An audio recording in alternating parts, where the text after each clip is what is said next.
Welcome back to the Pulse. Let's cross over to Germany because 2 days after elections, Germany doesn't have a new government. Thomas Farrow of the DW joins us from Berlin with more. Thomas, why doesn't Germany have a new government after Sunday's elections? This has to do with Germany's political system. What was elected on Sunday was the new parliament, in other words, the relative strength of the different political parties. And now, based on that strength, political leaders will have to come together and try and form a majority. Only then will a new coalition government be possible. For many, this process is seen as a guarantee of stability, a process to avoid radical changes.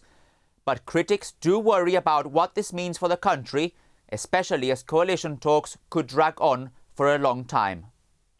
So what does this mean for Germany's international standing, Thomas?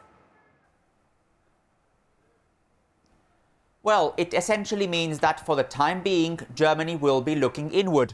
Political leaders will be focused on bridging their differences and finding common ground to form that new government.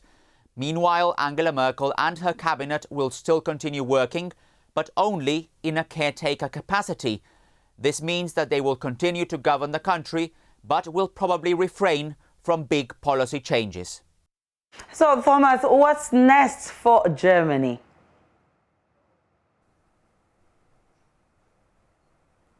Especially for Germany's allies, the key question is when the country will have a federal government in full capacity.